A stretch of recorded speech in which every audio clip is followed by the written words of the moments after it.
The Aqueduct Saturday Cigar Mile edition of the Notorious OTV on the Sports Gambling Podcast Network is brought to you by Underdog. Underdog is hooking up new customers. Play just $5 to get $100 in bonus funds when you sign up with code SGPN.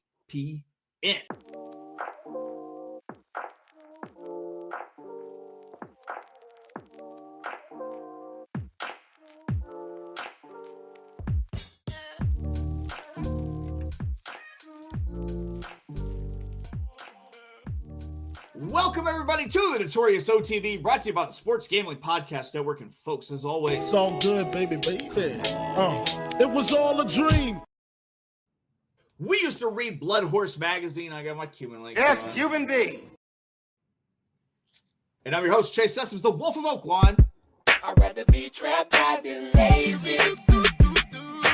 Don't care what they say, I'ma do what pays me. It happens every year about this time. Weaklings act like they lost their mind. Alphas reclaim the neighborhood. Rob the sheep and all the wolves eat good. If you were hustling. Yes. Welcome to the show. Joining me as always, you might know him as the Michelangelo of the crime, Michael Jordan. He is your favorite capper's favorite capper, ladies and gentlemen, Barry the Sniper Spear. Hey, what is this? What is this shit here? Hold up. Hey, who been putting out their coals on my floor? Who has been putting out their coals on my floor?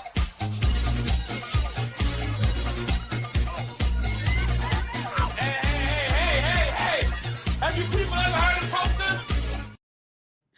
Somehow, I think that might be like, if that happened and I was at Aqueduct and everybody came to my house after Aqueduct, I would be yelling about cools being put out on my floor. If you Guaranteed. were a New Yorker, Barry. Yes. If you were a New Yorker, what borough would you be in? Oh, I'd definitely be Brooklyn.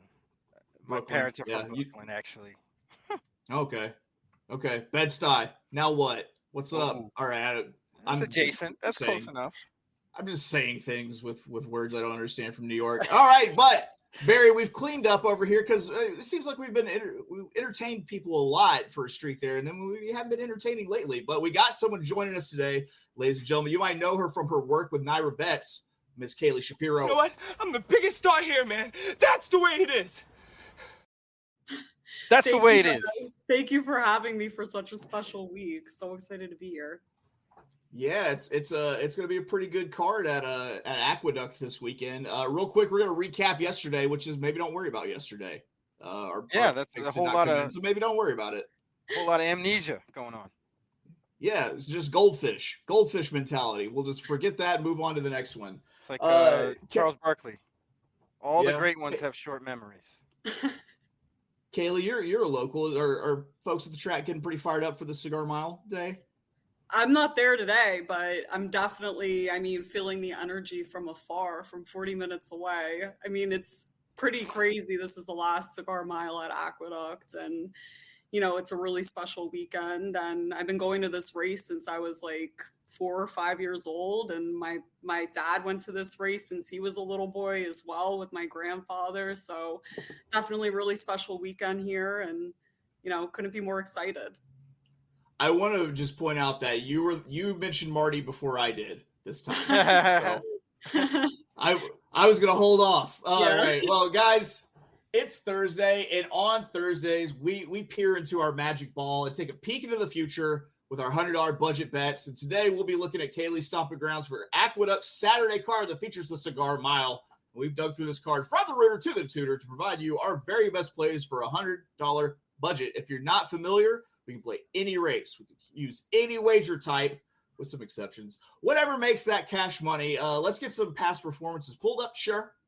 We are talking Aqueduct this Saturday, the 6th of December, year of our Lord 2025. Post time for this card is going to be 11:20 a.m. Eastern, 10:20 a.m. God's time, and still during Saturday morning cartoons, 9:20 a.m. Pacific time, out on the Pacific Coast. Pee-wee's playing come on at 11. Yeah. I just remember being scared of Pee-wee's Playhouse. There's a lot going on there. Yeah, he was yelling, and there's a lot of guests, a lot of people in the house. I can understand that. A lot of things that looked like they could eat you as well. Yeah, pterodactyl. Yeah. Stuff. All right. Well, Barry, you're kicking us off today. It's a hell of a kick. That is race 2. We're talking 8 furlongs, $85,000 maiden special weight on the dirt, which all these races today will be. Barry, what's your first play in race 2? Yeah, I thought this was a really kind of straightforward race. I like the horse here, and I'm gonna put $20 to win on number 1, Double Act. This horse, first time out ran pretty decent, then came out, stretched out to a mile, the 1-turn mile, and ran a lot better. If you watch that race on November 2nd, this horse was kind of wide the whole way, almost kind of took the lead at the top of the stretch and kind of faded a little bit, but they were well clear of the next horse. There was only 6 in the race, but the 3 top finishers were all really well clear of everybody else. I just think getting a better post position this time is really what's going to make all the difference. I think this horse has enough speed to be close up. They're taking the blinkers off, so I think this horse will be a little bit more handy, if you will, for Junior Alvarado. And I think there's enough speed with the 3 in here and a couple others that might go that this horse will sit a great trip. So we're going with number 1, Double Act, to kick it off. There we go. He's going all in on Double Act. He liked it so much he hit it 2 times, I guess. Bang! I don't know if that bang, he says. All right, real quick, just got to remind you folks, it's the last week of our merch holiday sale. So it's your last chance to get a favorite capper shirt at 25% off. That and everything else is 25% off until the end of the week. Promo code HOLIDAY. Okay, Kaylie, you are kicking us off in race 2 as well, but you are taking it horizontally. What are you doing for your daily double here? I'm going to single the 1 as well in race 2. I'm going to start off with the daily double, just single to the 1 in the first leg in race 2. I really like this horse too for Bill Mott. Third start for Mott is, a really great angle in itself, but this horse as an individual, like Barry said, really took a step up, stretching out to a mile for the first time, which you love to see. And I think the blinkers coming off, will probably help this horse be able to pass horses and see what's going on around him a little bit more. But I really do like, third time out for Bill Mott, that angle. And I thought 7-2 was a pretty good price as well. So I'm going to start off with this one.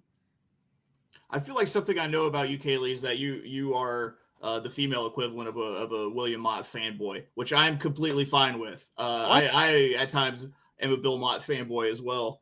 I don't know. I feel like you pick a lot of Bill Mott horses. That's not a knock, of course, or any sort of criticism. It's just, hey, you're a big Bill Mott person.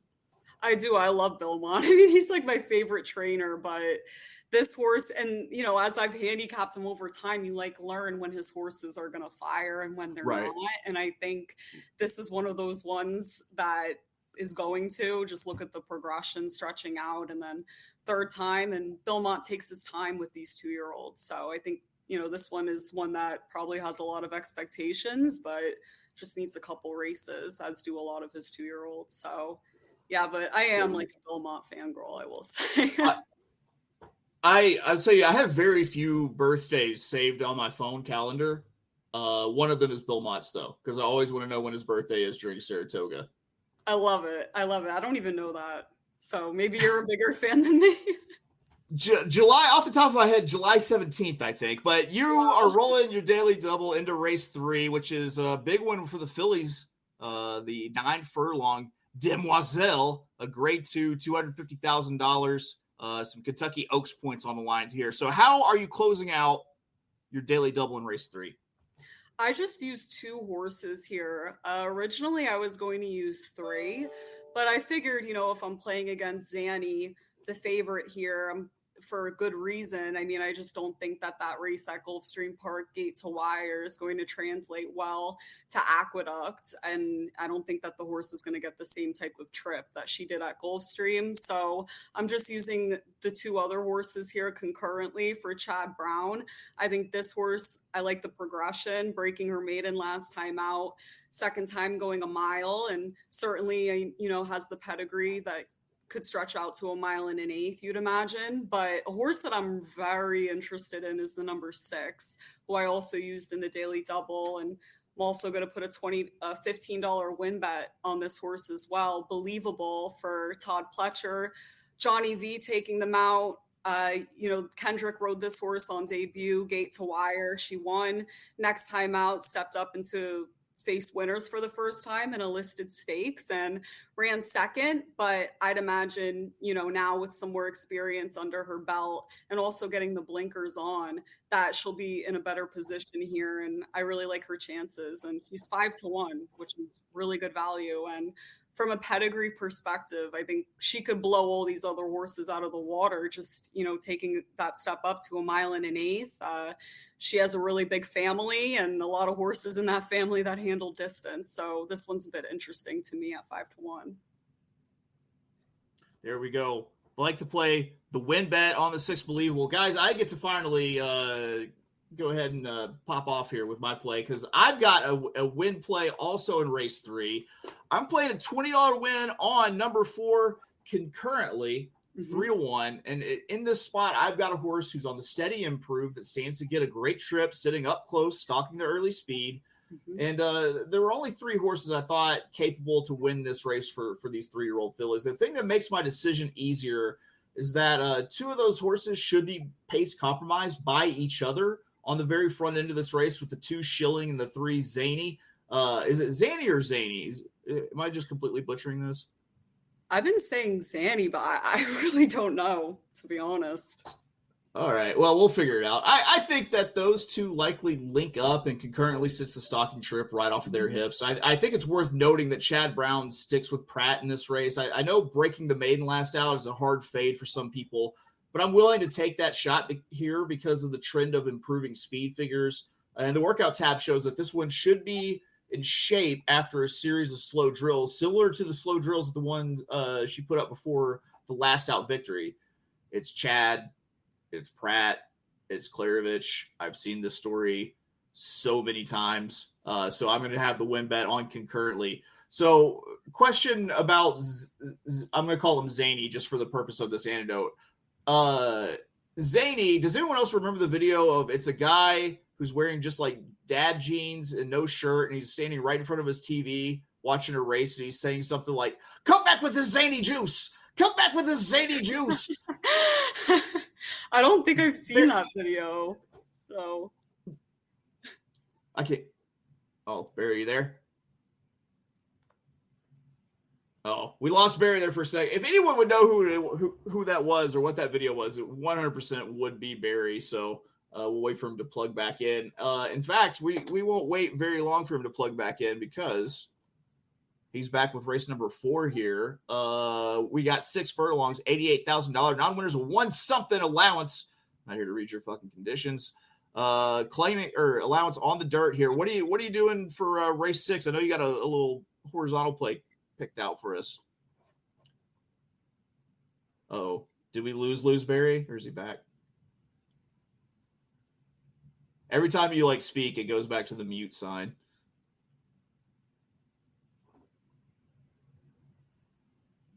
We might let Barry drop off and try to jump back in. We'll see. All right. Let's fill it in with small talk. Kaylie, I thought it was interesting that the 2 fillies that are the first and second choice in the Demoiselle are both sired by American Pharoah. Isn't that interesting? Yeah, because I'm one of those people that considers the American Pharoah, line to actually be more of like a turf horse. Like I think of all the fantastic turf horses that have come out of American Pharoah, which it's so interesting to see these turf horses when they're, younger come out and make their first starts on dirt and everything. But yeah, for concurrently, they tried the horse on turf. It didn't quite work. And I don't know. What's your thought on the American Pharoah line here? Well, he could throw good dirt runners, and especially these 2. Their pedigree says dirt, but a little versatile. And you can imagine that's why Chad probably tried her out on the turf first time out. But I think he had said, I was wrong, and this is actually like a dirt filly. But American Pharoah throws really good fillies in general. I think his fillies in general perform better than the colts. A little bit better than the boys. Yeah, I thought that was a little interesting. He's over in Japan, and he has the 2 favorites here in the Demoiselle now, so kind of interesting. But he looks happy there. I had a dream the other night that I was working in a like dirt floor county line liquor store that was just like a brick shack, and there was some very fancy lady in there who wanted me to train her Sunday silence colt that was bred in Japan. I love it. Yeah, I don't. Yeah. It's like how when I type in DES on my phone, it automatically pops in the word Desormo. All right, we're waiting on Barry, but we're gonna go ahead and move on because you have your next play coming in race 5. We'll go back to Barry's play if he's able to get back on with us here.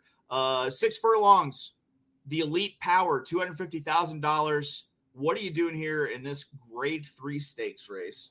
I mean, I'm just taking a shot here because the Linda race runner El Grandeo, obviously, if he runs anything close to what he ran last time out, it's going to be pretty tough to beat him. But I'm just taking into consideration the fact that Linda races horses. I mean, if you see a performance like that, sometimes they bounce. I mean, that's just, honestly, they're not known for staying in the most consistent form ever. So I'm just going to try to play against him here. And I went with Full Moon Madness, who I believe is a pretty good price. I think like 5-1 here, if I'm not mistaken. But I think this horse always runs pretty well and, you know, likes this distance, likes this track, and gets Ricardo aboard, who's, we know, can be really aggressive, which is great because I think this horse should be, you know, position pretty forward in this race. And, you know, if this horse happens to work out a trip, I think has a pretty good shot. Certainly isn't far off figures wise from, you know, what Linda's horse was running prior to that big figure as well. Yeah. Well, Kaylie, I'm in this race as well. And I got to say, someone break out the corgi puppies dressed like sailors, because I'm getting cute in this spot. I've got a boldly structured trifecta put together that allows me to up the base in this spot and try to bang this trifecta for the $10 base. It's a $10 try, 4-1 with 3-5. And I'm keying 2 horses, 1 in first and 1 in second. And it's the horse I'm keying in second that makes this trifecta playable at the bigger base. I'm keying the number 1, El Grandeo, as you mentioned, the chalk in second. This horse is somewhat pace compromised by the early speed that I'm keying in first. And in first, I'm keying the second choice, the number 4, Just Beat the Odds at 3-1. The second choice, Just Beat the Odds, should be the controlling speed here in a circuit that's known worldwide for its passive jockey colony. I think that Just Beat the Odds runs them off their feet early. If Just Beat the Odds can run back to the 2-back figure where he had a similar type setup, then it looks promising. Underneath, I am going to be using 2 more horses who are the only other horses that I thought could hit for the minor awards. With the number 3, we're going to rock on to Acoustic Avenue, and then we'll take you higher. And then the number 5, St. Jude, also. So that is a 4-1 with 3-5 trifecta for the $10 base. So I guess we saw that one almost just opposite sides of the coin there. Did you have any thoughts on any of those horses, Kaylie? I mean, this race is tough. Like, honestly, if I'm just taking a shot with Full Moon Madness because I really like that horse, and that horse can sit a variety of trips as well. Has won in gate to wire fashion, can come from off the pace. So I just thought maybe Full Moon Madness has a couple of options, whereas couple of other horses were compromised here, but this is a tough field. Yeah, I'm excited. I mean, Elite Power was one of my favorite horses first year, you know, Elite Power Stakes, pretty cool. So yeah, it's a tough field. I mean, if someone went all here, I wouldn't blame them, you know. The old Allberger, turn it into a pick 4 into a pick 3 if you want to, you know. Yeah, right. Real quick, got to remind you guys, Kaylie, plug your ears here, guys. Our friends at First Bet, that's number 1, stbet.com. We got a deal with them. Get a $250 sign-up bonus with code NOTB250. You can unlock a $25 bonus for every $100 you bet over your first 60 days, up to a max bonus of $250. So if you don't have more than one ADW, you should always check, get the best deals, and get the best deal with NOTB250 as your promo code. Once again, that's 1stbet.com, Roman numeral 1, STBet. All right, we're back to it. Kaylie, it is your turn again because we are moving on to race 9. We played almost all of the same races with almost pretty much the same sort of idea on how these were going to run. But it's 9 furlongs, $250,000. The grade 2 Remsen. If you've got Oaks points on up for grabs, and we've got Kentucky Derby points up for grabs too. So here we go. The Remsen. What are you playing here in race 9? I'm putting a $20 win bet on Renegade here. I really like this horse for Todd Pletcher and Rapoli Stable. I mean, this horse was involved in that DQ with Paladin in his debut race. And, I really like Paladin. I think he's going to be a tough customer in here. I think there's 4 main players in this race, but God, what a field it is. I also saw a decent amount of pace on paper. And with that, I landed on Renegade, a horse that I know can rate off the pace and probably sit a pretty nice trip. And you have Irad Ortiz coming to take the mount on this one, which certainly says something. And I really like the way that this horse just continued to fight down the stretch. And granted, it got him DQ'd, but I thought he showed a ton of maturity, and I thought 5-1 is a really nice price. And also based on the pedigree, you'd imagine he's going to enjoy a 1 1/8 as well. And I really like this horse at 5-1. There you go. So you're playing the win bet, but you're also getting exotic. You're getting exotic for us. What are you doing with your exotic bets? I think I did a super here, if I'm not mistaken. Oh, first I have an exacta though. I went 9/2 straight exacta. Renegade over Paladin. I also obviously really like Paladin, and I think that horse should be positioned pretty forward early on as well and hang on for a piece. But I think Renegade's going to be able to catch him. But this is a horse I'm excited about down the line. And I have him in second, so I just did a straight exacta 9/2.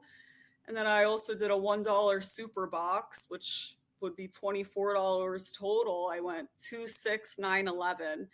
I used the courting horse as well. That's 9-2. This horse has a huge pedigree and could honestly blow them all out of the water, stretching out to a 1 1/8. There is the possibility of that. And then Talkin at 5-1. Danny Gargan really likes this horse. And think back to 2 years ago, the Remsen.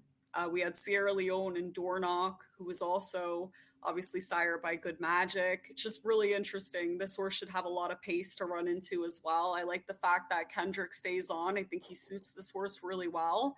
And I think he's another one of your main players in here. Should have decent pace to run into. And I thought ran pretty competitive race in the Champagne. Got a good trip over the track and should enjoy the stretching out to a 1 1/8 as well. Well, we're kind of thinking the same thing with the number 11 Talkin. Look at us. Hey, look at us. Look at us. Huh? Who would have thought? Not me. Yeah, so I focus my attention on Talkin here. I'm going to try to play a win bet, $10 win on the 11, and then I'm going to try to get cute once again and throw out Paladin from the exacta and try to play a $5 exacta, 11 with 6, 7. This looks like a wild race.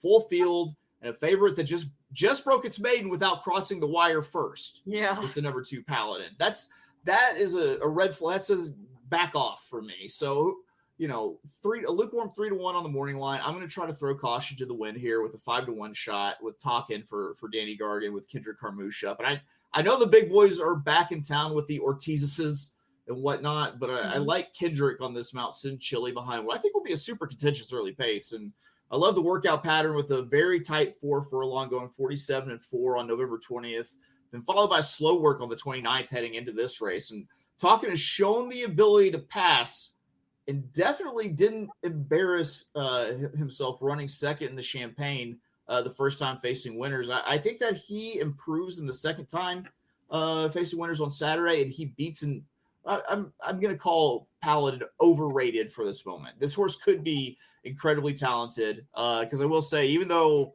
won by DQ, the horse kind of showed some heart going through, being stuck in between horses, being bumped and everything. But I'm going to try to live my life on the wild side here and get past Paladin. Well, I think it's the right idea because Paladin's also a horse that we'll probably see more from as he continues to mature, sort of similar to Sierra Leone, who obviously has always been a consistent horse, never finished off the board. But, these gun runners, they'll, although this horse clearly has shown talent early on, he's just going to keep getting better and better. So if you're going to try to play against him, now is probably the time to do it. And I know that Talkin has been working like lights out. And I mean, what a field this is. I mean, I'm going 4 deep here on all my tickets. Like that super box that I gave, all 4 of those horses, if I'm playing the late pick 5, are definitely on my ticket. What did you think about the 1? Let's see who we have. Day 1 starter. It's weird because we have the really good number running at 82, second out, but then we have just a terrible go of it. Even though we ran third, it was only a 5-horse field in the Nashua.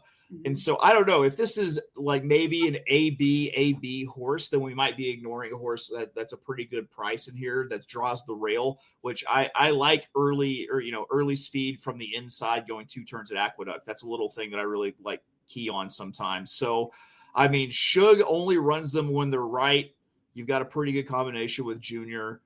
I think the horse could be a player, but I wonder if maybe we're a little bit distance compromised after going 5 wide in the 1-turn mile.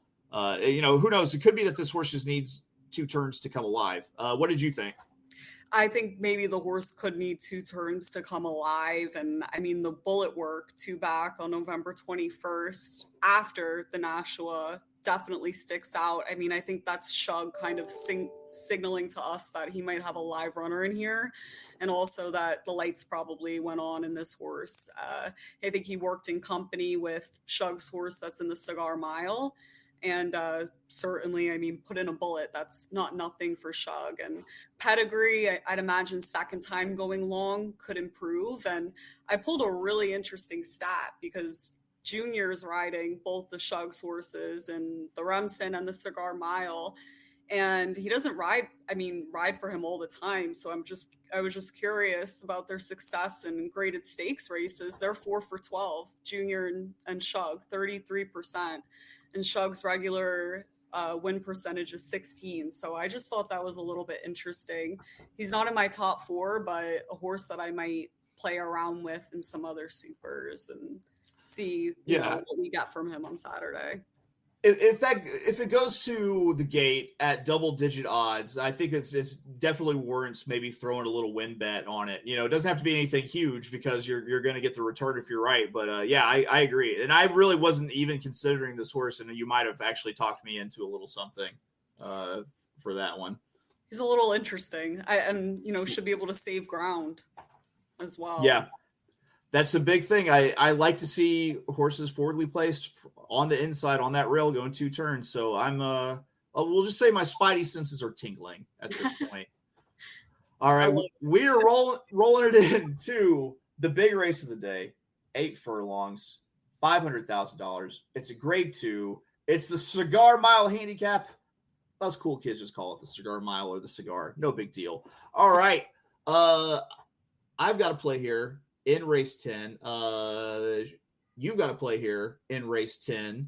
You know what? I'll lead it off here because I'm going ice cold. I'm being cooler than cool and going ice cold here with a $20 exacta, 7 with 6. I think that David Aragona has this one pretty well pegged as far as the morning line for this race goes, and I'm going to keep it simple here and take the second choice over the first choice and up the base to $20.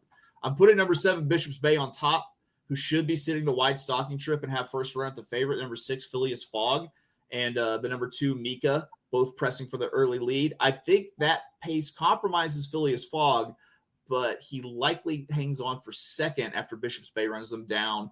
And Mika, I think, is the horse most likely to fade out of the picture. So I'm going ice cold with a $20 exacta, 7 with the 6. Did you think that this was sort of an either-or kind of race like I did?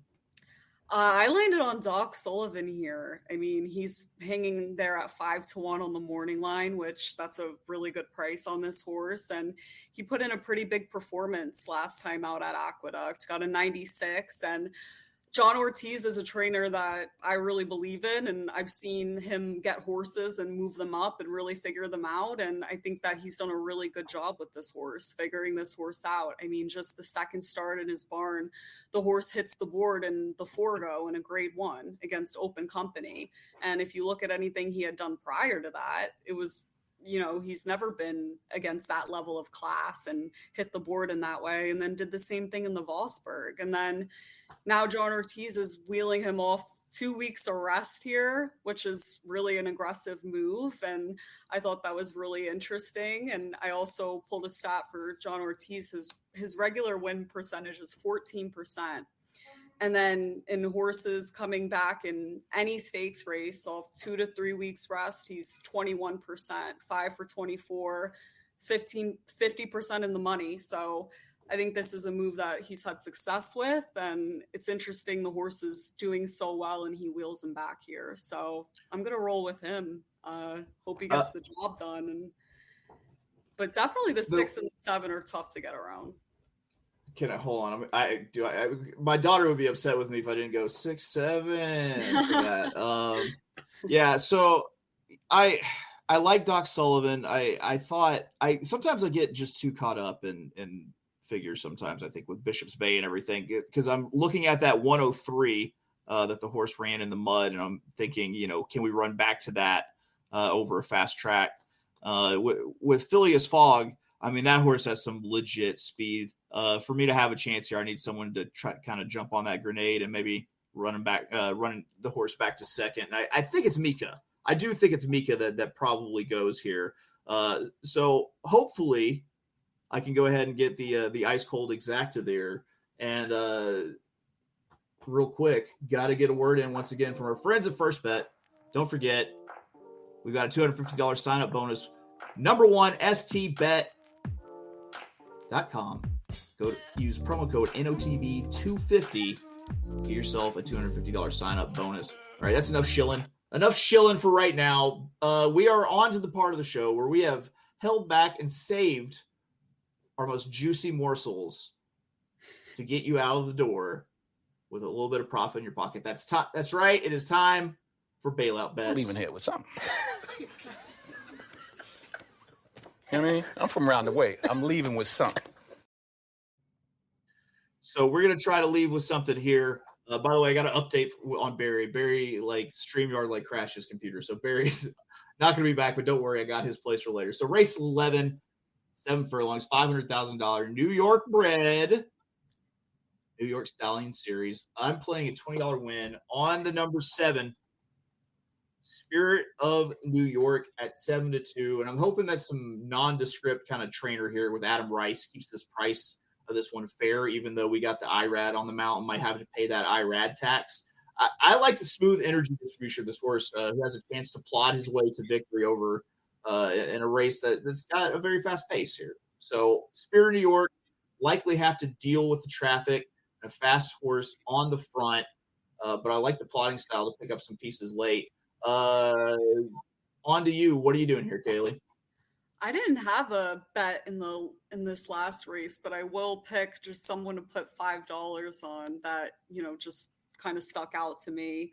It's the Pletcher and Johnny V horse that regressed, stretching out to a mile, now cutting back to 7, where he broke his maiden.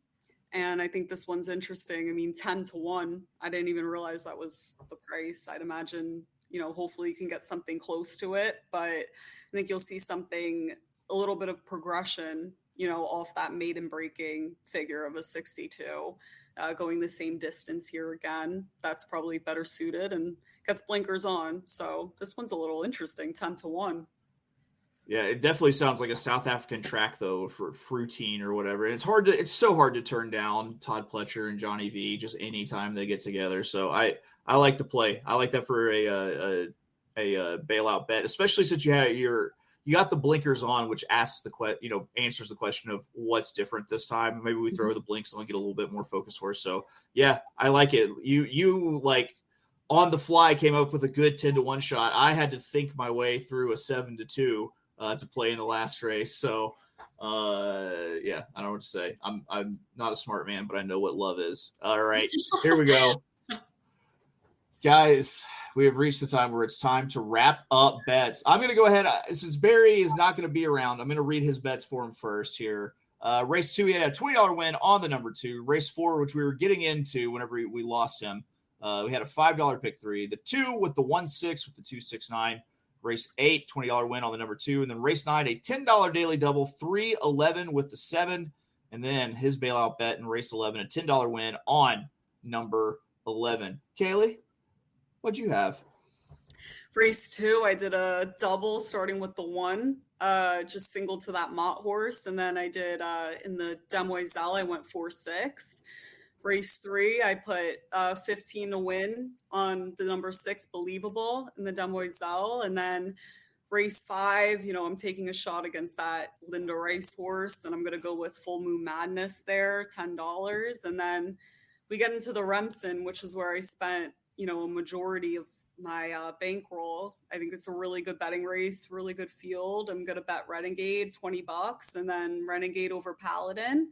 And then I box those two with Courting and Talkin as well and put them all in a super box. And then Cigar Mile, I'm rolling with Doc Sullivan. Hopefully he can get the job done. And then I went 1-3-7 there. I'm playing against Phileas Fogg.